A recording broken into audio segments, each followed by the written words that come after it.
Part 1. The entire forest had no official name anymore.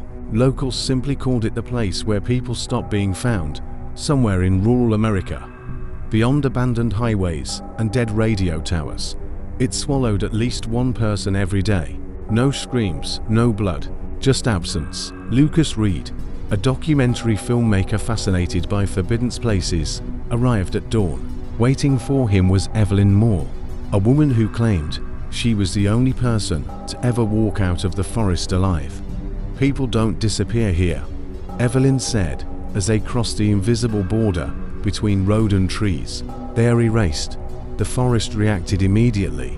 The temperature dropped, the wind died. Silence pressed against Lucas's ears until it hurt. They walked for minutes that felt like hours.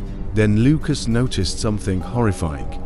Names carved into the trees, thousands of them, some shallow, some dug so deep the bark bled sap like open wounds. "Why are there so many?" he whispered. Evelyn didn't answer. Then Lucas saw a name being carved by invisible hands, his own. Part 2. The forest watchers. Lucas tried to run, but the forest shifted. Trees bent inward, blocking paths that hadn't existed seconds before. Evelyn grabbed his arm. "It knows you're afraid now," she said. "That makes the process faster." She explained that the forest was not a place. It was a hungry system. It fed on identity. The more a person remembered who they were, the more painful the forest became. Lucas began to hear whispers, not voices, memories. His childhood nickname, his mother's laugh, his first lie. Each memory echoed from a different tree. Then he saw people standing among the trunks, perfectly still, their mouths sewn shut with roots, their eyes replaced by bark. "They're not dead," Evelyn said. "They're unfinished." Lucas turned to ask her how she survived, and froze. Evelyn's reflection in his camera screen had no face, only smooth skin, stretching and twitching, trying to remember how to be human. Part 3. The truth beneath. Night fell instantly.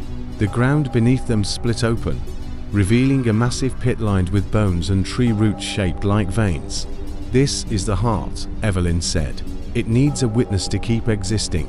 She confessed the truth. She never escaped. The forest released her temporarily, hollowed her out, turned her into bait. Every survivor was only a delay. The pit began to breathe. The names on the trees started screaming. Lucas felt his memories peeling away.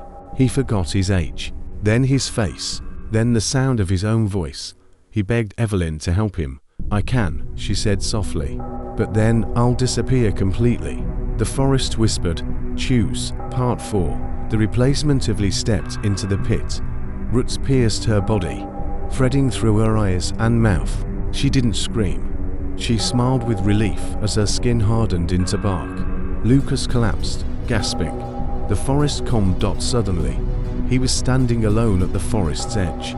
Morning light, road, signal on his phone. He had escaped, except something was wrong. He couldn't remember his last name, or his face, or why the word forest made him bleed from the nose. Behind him, a new tree stood at the border. Carved into it was a fresh name. Evelyn Moore. Still wet, still growing.